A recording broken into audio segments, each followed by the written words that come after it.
ಅದೇ ಯಾವ ಊರು ನಿಮ್ಮದು? ಸಿರಾ. ಸಿರಾನಿಂದ ಬಂದಿದ್ದೀರಾ?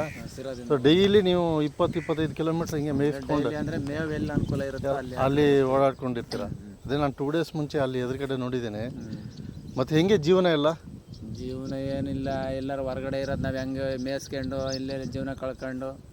ಊಟ ತಿಂಡಿಗೆಲ್ಲ? ಊಟ ತಿಂಡಿಗೆಲ್ಲ ಕೆಲವು ಕೊಡ್ತಾರೆ, ಕೆಲವು ಕೊಡೋದೇ ಇಲ್ಲ. ನಾವು ಮರಿಗಳು ಮಾರ್ಕೊಂಡು ಜೀವನ ಮಾಡ್ಕೋಬೇಕು. ಎಷ್ಟು ಸಿಗುತ್ತೆ ಒಂದು ಮರಿಗೆ? ಒಂದು ಮರಿಗೆ 3-4 ಸಾವಿರ ಸಿಗುತ್ತೆ. ಓಕೆ. ಸಣ್ಣ ಚಿಕ್ಕದು ಚಿಕ್ಕದು ಅದು ಮಾರಿಬಿಟ್ಟು ಹಂಗೆ ಒಂದು ವಾರ ಹಂಗೆ ಕಾಲ ಕಟ್ಕೊಂಡು ಹೋಗ್ತಾ ಇರೋದು. ನಾನು ಪೆರಿಯಪಟ್ಟಣ ಸೈಡೆಲ್ಲ ನೋಡಿದ್ದೀನಿ, ತುಂಬ ಖುಷಿ ಆಯ್ತು ನೋಡೋದು. ಮತ್ತು ಒಬ್ಬರು ಗಾಡಿನಲ್ಲಿ ಬರ್ತಾಯಿದ್ರು ಆ ಟೈಮ್ನಲ್ಲಿ. ಬರ್ತಾರೆ ಸುಮಾರು. ನೀವು ಹಿಂಗೆ ಪ್ರತಿ ತಿಂಗಳು ಇದೇ ಥರ? ಪ್ರತಿ ವರ್ಷನೂ ಇದೇ ಥರ ಹೋಗ್ಬೇಕು. ಯಾಕೆಂದರೆ ಇಲ್ಲಿ ಮೇವೆಲ್ಲ ಖಾಲಿ ಆಗ್ತದೆ, ಬೇರೆ ಕಡೆ ಹೋಗ್ತೀವಿ. ಬೇರೆ ಕಡೆ ನಿಮ್ಗೆ ಹೆಂಗೆ ಗೊತ್ತಾಗುತ್ತೆ ಅಲ್ಲಿದೆ ಅಂದ್ಬಿಟ್ಟು? ಮುಂಚೆ ಎಲ್ಲ ಹೋಗಿ ಎಲ್ಲ ನೋಡ್ಕೊಂಡು ಬಂದಿರ್ತೀವಿ. ಮುಂಚೆ ನೋಡ್ಕೊಂಡು ಬಂದು ಹೋಗಿ ನೋಡ್ಕೊಂಡು ಬಂದಿರ್ತೀವಿ. ಈಗ ಅಲ್ಲಿ ಮೇವಾಗಿದೆ, ಭಾಳಾಗಿದೆ ಅಂತ ಹೊಲ ಎಲ್ಲ ಬೈಲಾದ ತಕ್ಷಣ ಗೊತ್ತಾಗುತ್ತೆ. ಅಲ್ಲಿ ಫ್ರೆಂಡ್ಸ್ಗಳು ಎಲ್ಲ ಗೊತ್ತಿರೋರು ಎಲ್ಲ ಫೋನ್ ಮಾಡ್ತಾರೆ, ಎಲ್ಲ ಈ ಟೈಮ್ಗೆ ಆಗ್ತವೆ ಹೊಲ ಎಲ್ಲ ಕೂಳೆ ಆಗ್ತವೆ. ಅದಕ್ಕಿಂತ ಮುಂಚೆ ನಾವು ಹೋಗ್ತೀವಿ, ಹೋಗಿ ನೋಡ್ಕೊಂಡು ಬರ್ತೀವಿ. Okay okay. ತುಂಬ ಖುಷಿ ಆಯಿತು. ಆಯಿತು.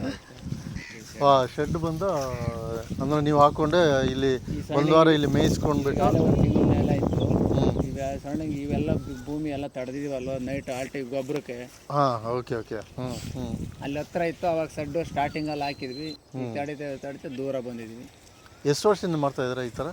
ಇದನ್ನ ನಾವು ಚಿಕ್ಕ ಹುಡುಗರಿಂದ ಇದೆ ಕೆಲಸ. ನಿಮ್ಮ ಮುಂಚೆ ತಾತ ಮುತ್ತಾತ ಅವರೆಲ್ಲ ಇದೇ ಥರ ಜೀವನ ಮಾಡ್ತಾರೆ? ಜಾಸ್ತಿ ಮುಕ್ಕಾಲು ಭಾಗ ಇದೆ ಕೆಲಸ. Okay okay. ಇವಾಗ ತುಂಬ ಕಮ್ಮಿ ಈ ಥರ. ಕಮ್ಮಿ ಅಂದರೆ ಜಾಗ ಇಲ್ಲ. ಹೌದು, ಎಲ್ಲ ಕಾಂಪೌಂಡು ವಾಲ್ ಹಾಕಿ ಗ್ರಿಲ್ ಎಲ್ಲ ಹಾಕಿ. ಹೌದೌದು. ಎಲ್ಲ ಗಿಡ ಗಂಟೆ ಹಾಕೊಂಬಿಟ್ರು, ಎಲ್ಲ ಕಾಂಪೌಂಡ್ ಮಾಡ್ಕೊಂಡ್ರೆ ಜಾಗ ಇಲ್ಲ, ಪ್ಲೇಸು ಮೇಸಕ್ಕೆ. ಕಾಯರು ಸಿಗಲ್ಲ. ಎಲ್ಲ ನಮ್ಗೆ ಎಷ್ಟು ಬೇಕಷ್ಟು ಕಾತ್ಕೋಬೇಕಷ್ಟೇ, ಕೂಲಿಯರು ಯಾರು ಸಿಗಲ್ಲ. ನೀವೇ ಮಾಡ್ಬೇಕು ಎಲ್ಲ ಕೆಲಸ? ನಾವೇ ಮಾಡಬೇಕು. ಮತ್ತು ಇದಕ್ಕೆ ರೋಗ ಅದು ಇದು ಬಂದರೆ ಕೈ ಕಾಲು ಮಾಡ್ಕೊಂತೀವಿ ನೀವೇ? ಅಲ್ಲ, ಇವಾಗ ಸ್ಟಾಕ್ ತಂದು ಮಡಿಕೊಂತೀವಿ. ಯಾವತ್ತು ಈಗ ನಮಗೆ ನೆಗಡೆ ಏನಾಗಿದೆ, ಹೌದು, ಜ್ವರ ಏನು ಬಂದಿದೆ, ಕೈಕಾಲು ನೋವಿಗೆ ಏನು ಬಂದಿದೆ, ಕುಂಟದಕ್ಕೆ ಏನು ಬಂದಿದೆ, ಗಾಯ ಆಗಿರೋದಕ್ಕೆ ಏನು ಬಂದಿದೆ, ಒಳಗಡೆ ಕೆಮ್ಮು ಕಫ ಎಲ್ಲದಕ್ಕೂ ಮೆಡಿಸಿನ್ ನಾವೇ ಸ್ಟಾಕ್ ಮಡಿಕೊಂತೀವಿ. ಅದು ನಿಮಗೆ ಆಯಿತು? ಇದಕ್ಕೆ ಅನ್ಭವದ ಮೇಲೆ. ಹಸುವಿಗೆ ಎಲ್ಲ ನೀವು ಇಟ್ಕೊಂಡು ಬಂದಿದ್ರ? ಅವ್ರಿಗೆ ಓಕೆ ಓಕೆ.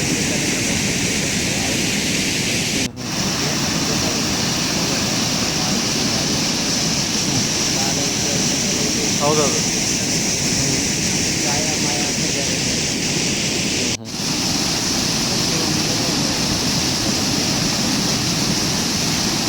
ಸರ್ಕಾರ ಏನಿಲ್ಲ, ಎಲ್ಲ ಅಂದ್ಬಿಟ್ಟು ಬರ್ತಾರೆ.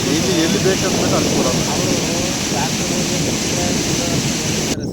ಹೌದು, ಇವ್ರು ಕೊಡಲ್ಲ. ಅವರು ಕೇಳಿದ್ರೆ ಸಪ್ಲೈ ಬಂದಿಲ್ಲ ಅಂತಾರೆ. ಹೌದು, ಬೇರೆ ಕಡೆ ಮಾರ್ಕೊಂತಾರೆ. ಈಗ ಅವ್ರವರು ಡಾಕ್ಟ್ರುಗಳು ಮೆಡಿಕಲ್ ಲಿಂಕ್ ಇರುತ್ತಲ್ವ. ಎರಡು ಕತ್ತೆಗಳು ಇದೆ ಮೊದಲು ನಾವು ಜೀವನ ಚಿಕ್ಕ ಹುಡುಗರದಂಟಿ 10-15 ಕತ್ತೆಗಳಿದ್ದಾಗ ಲಗೇಜ್ಗಳು ಪಾತ್ರೆಗಳು ಪ್ರತಿಯೊಂದು ನಮ್ಮ ಲಗೇಜು, ಕಂಬಳಿ, ಬೆಡ್ಶೀಟು, ಅಕ್ಕಿ, ಹಸಿಟ್ಟು ಎಲ್ಲ ಅದರಲ್ಲಿ ತಗೊಂಡು ಹೋಗ್ತಿದ್ವಿ ಗಂಟು ಹಾಕ್ಕೊಂಡು. ಊರಿಂದ ಊರಿಗೆ ಹೋದ್ರೆ ನಾವು ಇವಾಗ ಹೋದ್ರೆ 25 ಕಿಲೋಮೀಟ್ರ್ ಹೋಗ್ತೀವಿ. ಅವಾಗ ಅಷ್ಟು ಹೋಗ್ತಿರ್ಲಿಲ್ಲ. ಈ ಊರಿಂದ ಮುಂದಕ್ಕೆ ಹೋದರೆ ಅಲ್ಲಿ ಮೇವು ಅನುಕೂಲ ನೀರಿದ್ರೆ ಅಲ್ಲಿ ಕಡೆ ಬಿಡೋದು ಹೀಗಾಗೋದು. ಇವಾಗ ರೋಡ್ಗಳಲ್ಲಿ ಹೊಡೆಯೋಕ್ಕಾಗಲ್ಲ, ಲಗೇಜ್ ಹಾಕಿ ಅದರಲ್ಲಿ ಹೊಡೆಯೋಕ್ಕಾಗಲ್ಲ ಅಂತ ಕತ್ತೆಗಳೆಲ್ಲ ಮಾರ್ಕೊಂಬಿಟ್ಟವ್ರು.